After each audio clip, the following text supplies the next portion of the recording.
Hey everybody, Mrmathblog here. This lesson is called point slope form. So it's a little bit different than slope intercept form, which we did on the last lesson. So all your lessons, don't forget, can be found at Mrmathblog.com. Let's take a look at that real quick just so I can show you. If you go to Mrmathblog.com, you come to this site right here.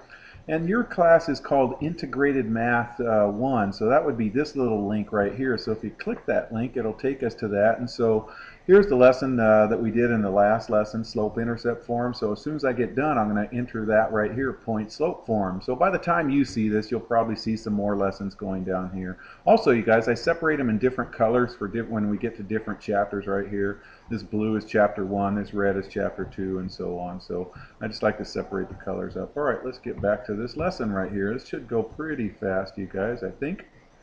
All right, so point slope form is a line that contains your slope m, just like the last one. That's our slope, and it runs through an ordered pair that they give us. So these will be actual numbers like 2 comma 3. Okay, so but this is x sub 1, y sub 1. Okay, can be described with y minus y sub 1 equals your slope times x minus x1. So that's what we're going to be focusing on in this lesson. So write an equation in point slope form of each line. Okay, here the slope is 3.5 and it's running through negative 3 comma 2. So this is x1, this is y1. So we just plug them in. It's really easy, you guys. So when we plug them in, we get y minus this y right here equals the slope m times x minus negative 3. So here's x minus negative 3. Let's just clean it up a little bit right here. So there's the answer right there. Okay, minus a minus becomes a plus. Okay, easy, huh? All right, so here's one. Slope is 0, and it runs through negative 2, negative 1. Okay, so plugging them in, we get that right there, because 0 times anything is 0, so this whole side is 0 right here. So y plus 1 equals 0. Some books might write it as y equals negative 1. They just subtract 1 from both sides. I don't know. It just depends on what kind of mood the people are in, what kind of mood I'm in. So suppose that we are given the slope of a line 0. What is the only additional information we would need to write an equation of the line? Okay, well, if a line's 0, then we just need to know what's the y-coordinate of any point on a line. A line that has slope 0 is just a horizontal line going this way right here, so that every point's going to have the same y-coordinate. And so the equation of the line would be y equals whatever that y-coordinate is, okay? Or y minus y sub 1 would equal 0, like that last one right there. All right, so solve the problem using equation in point slope form, okay? Using an equation in point slope form. So it looks like we have some word problems here. So Paul wants to place an ad in the newspaper. The newspaper charges $10 for the first 2 lines or text, and $3 for additional lines after that. So Paul's ad is 8 lines long. So how much will the ad cost? Okay, so we'll let x equal the number of lines of text right there, and y be the cost in dollars. Okay, so because 2 lines equal $10, then we have this, since x is 2, for the lines right here, so x equals 2 lines right here, then the point 210 is on the line. So here's our x1, y1. And since after that, you guys, the rate of change is $3 per line. Remember, a couple of lessons ago, rate of change is slope, you guys. So our slope is 3. Okay, so now we can just write an equation. Y minus y1 equals m times x minus x1. Plug in the m for 3, plug in the x1 there, the y1 there from this x1, y1 right here. All right, now let's answer the question right now. It says Paul's ad is 8 lines long. Well, 8 stands for x because it's the number of lines. So we're going to go ahead and plug in 8 now.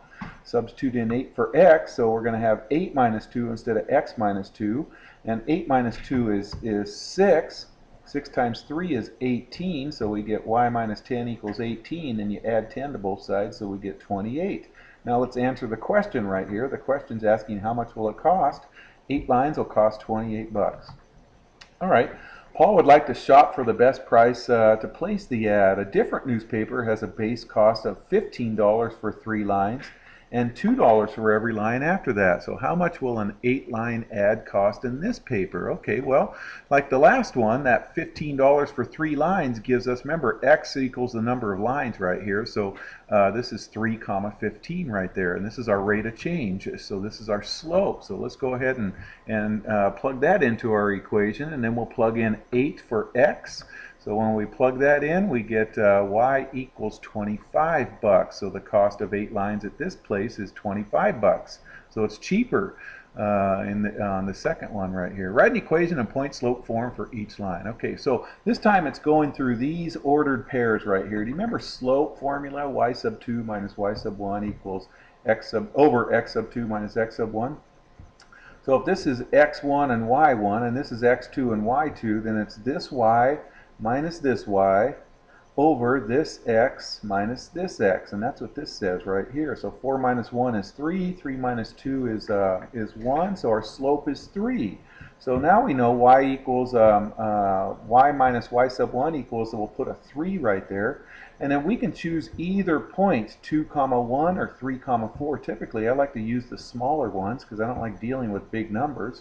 But I'll do both of them on this case right here. So y minus y sub 1 is this one equals the slope times x minus this x right here. That's what this says. Or if we use this point right here, y minus this y equals the slope 3 times x minus this 3. That's what this guy says right here. Okay, so either one are okay with that, you guys. All right, let's do that with this one. So again, we find the slope. The slope is 0. Now look, the same y coordinates. They have the same y coordinates. Remember 0 on top, you guys? 0 on top means it equals 0. If 0 is on the bottom, then we get undefined. So if we substitute either point in there, well, we're going to get 0 on both of these right here. So that right side is going to be 0, and we get y minus 3 equals 0 right there for both of those. Or y equals 3. Okay, here we just did plus 3 plus 3. Okay, so this side is substituting in this point right here, and this side is substituting in this point right here. Well, since the slope is 0, y minus 3 equals 0 on both of those right there. Okay? All right, so solve the problem and use an equation in point slope form. Here we go. An animal shelter asks all volunteers to take a training session and then to volunteer for one shift each week. I forgot a T right there. Let me see if I can fit that in without disrupting this too much here. One shift each week. Each shift is the same number of hours. I'm just copying and pasting that because I send this to other teachers in my district. The table shows the number of hours Joan and her friend Miguel worked over the several weeks. Okay, another friend, Lily, plans to volunteer for 24 weeks over the next year. Okay, how many hours did Lily volunteer? Okay, so we got to see a table what they're talking about there. So there's a table right there.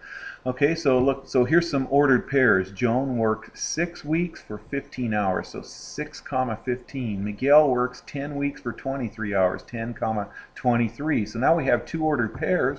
We can write an equation of that line right there, okay? Let's answer some questions. So Joan works right here 6 weeks for 15 hours. Miguel works 10 weeks for 23 hours. And Lily's going to work for this 24 weeks right here, or 23 hours, or weeks, sorry. Anyways, I'm just reading that off right there. All right, so Miguel worked for, I just said all that stuff right there, and then Lily worked for the 24 right there, okay? All right, now use the points 6:15 and 10:23 to write the line in point slope form. Then we can plug in 24 to find the number of hours Lily will work. Okay, so it's just a word problem. We're just plugging in everything. Whoops, I didn't mean to do that. So here we go. I'm just going to slide that blue stuff up right up there, and here we go. Let's find the slope. So I just we get the slope to be 2. So you can use either point. I like using this smaller number point right here. So here's an equation right there. Now we're going to substitute in Lily equals 24.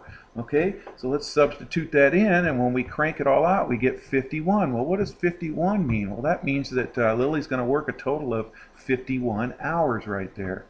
All right, so can we write an equation in point slope form that passes through any two given points in coordinate planes? Well, nope. There's one case, you guys. If we ever get a vertical line, we can't write a linear equation where they have the same x coordinates. They give vertical lines, and vertical lines don't have a slope. It's actually called undefined.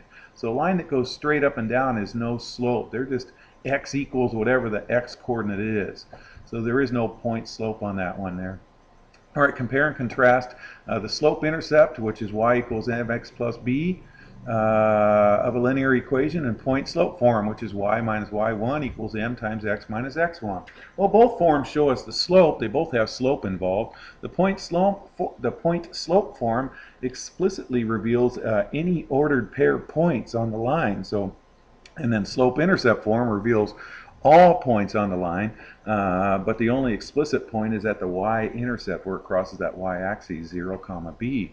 Both can be used fairly easy to graph, I think, you guys. So given a linear graph, how can we write an equation in point-slope form of the line? Well, I wish I had a picture. I wish I'd have done that, but I didn't. But we just find the slope if it's defined, if it's not vertical. So if we find the slope, rise over run, or using the 2 points and using the slope formula, and then substituting the slope and one of the coordinates from the points into there to get our formula right there. Okay, that's it, you guys. If you're in my class, I'm going to assign you that as your homework. Take care.